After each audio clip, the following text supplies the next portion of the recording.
hearts be acceptable in your sight, for you are our strength and our Redeemer.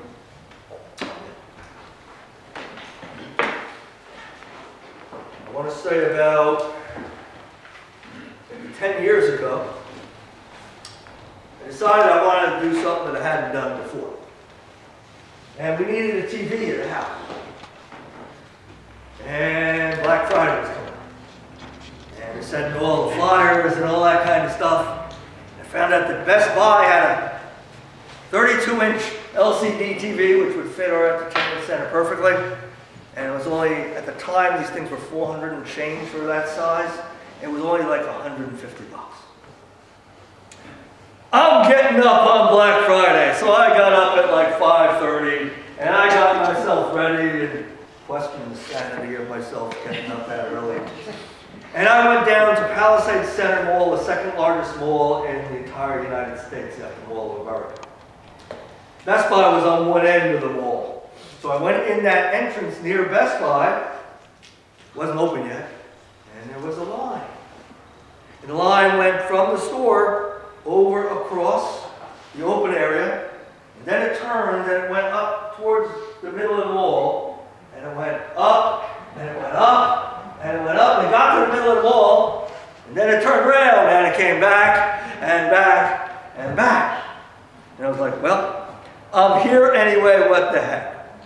So about 6 o'clock, they open the doors of the store, and everybody rushes in.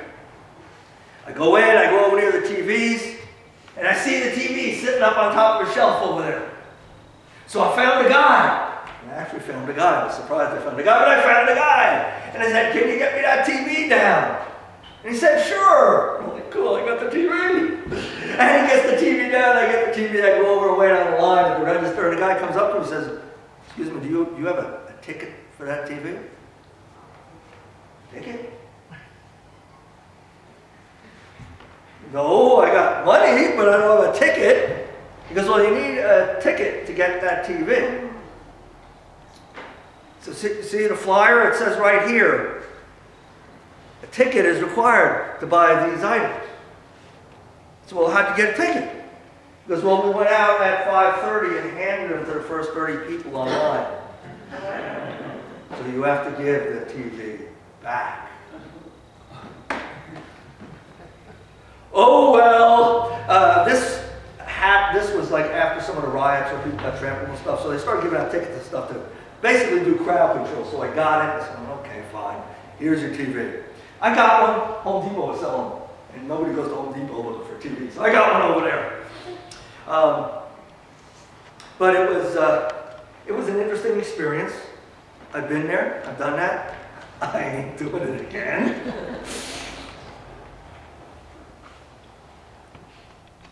It was interesting standing on that line because, yes, everybody's there for strictly materialistic reasons. You know, you're there to get a bargain. You're there because there's stuff on really good sales. I'm guessing Target was a little crazy the other day.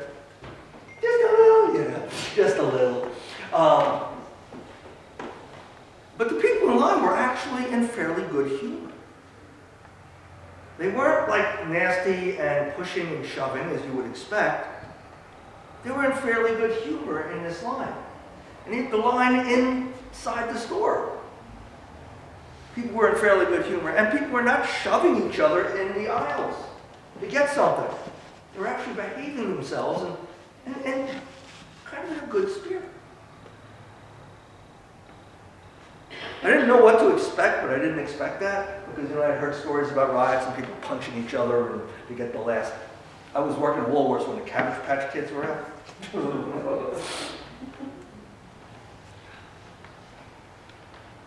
But even amidst that craziness that happens, there was something that was a little bit different.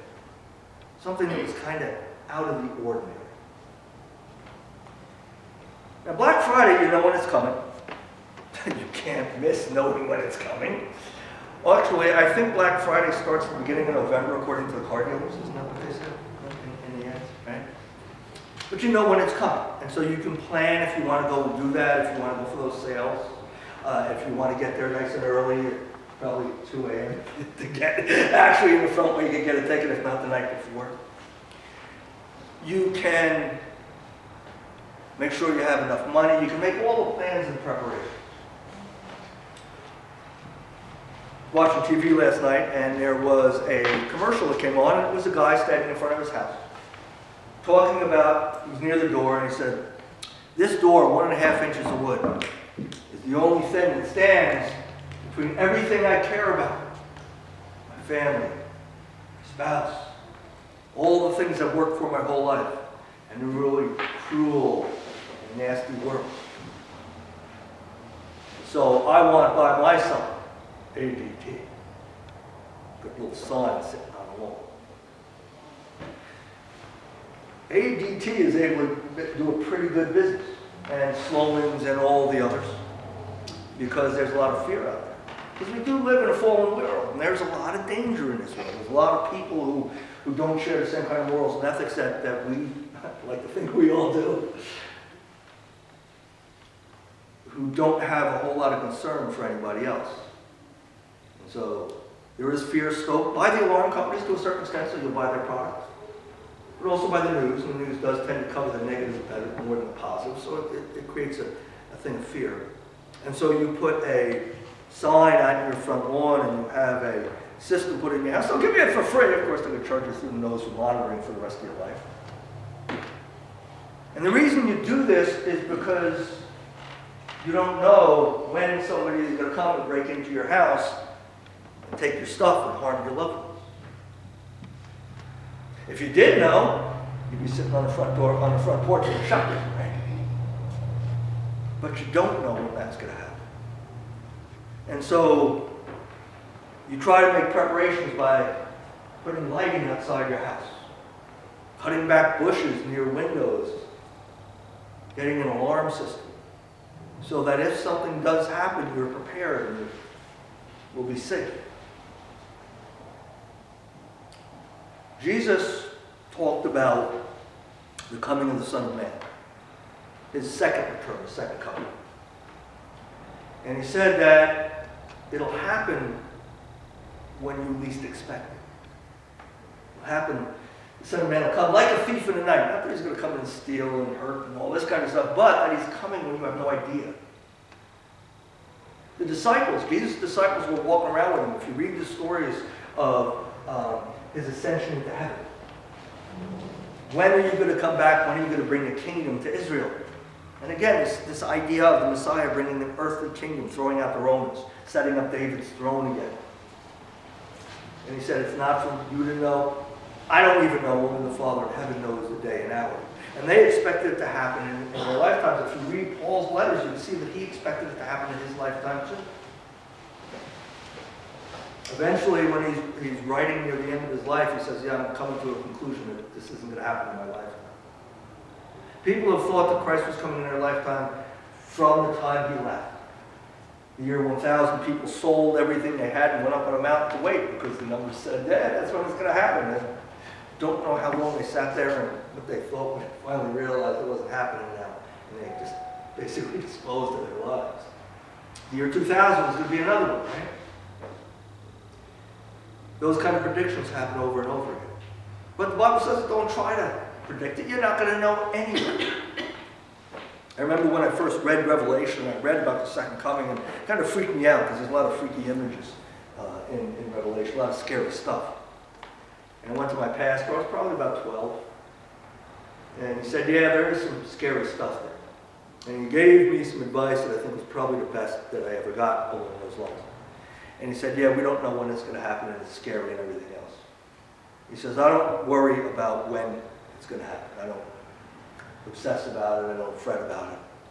What I do is I make sure that as I'm living my life the way I'm supposed to be living my life, seeking after the things of God.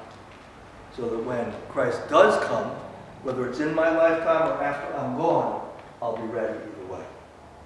And the side benefit is that I end up living a good life and helping people. And that's deeply satisfying. As we go into this season, especially as we get closer to Christmas, people are in good humor on Black Friday. Yeah, Christmas Eve, and they don't have their shopping done, not so much. So tensions start to get frayed. You got a lot of things to do. You got planning and entertaining and decorating and all these kind of things that pile upon each other in any office Christmas party, and all these kind of things happen, and it gets very, very tense, and people's tempers do get short. Remember that you are to be living as Christ did. The word Christian means little Christ. If you claim to be Christian, you need to live like Christ. And then if it comes in our lifetime, awesome. If it comes later, still awesome. Because we'll be ready for it. We won't have anything to fear. So go into this Advent season, this season of preparation, the season where we kind of reflect on everything that this means and get ourselves ready to welcome Christ into our hearts. Reflect on what it means to live as Christ. Work towards being a dedicated disciple. And have a blessed Advent.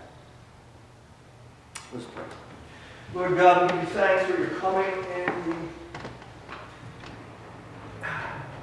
and the incarnation of a baby born in a dirty stable, laid in a feeding trough, living in poverty.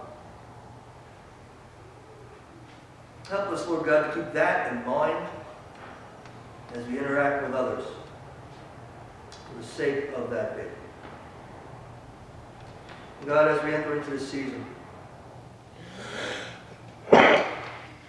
there are people who are struggling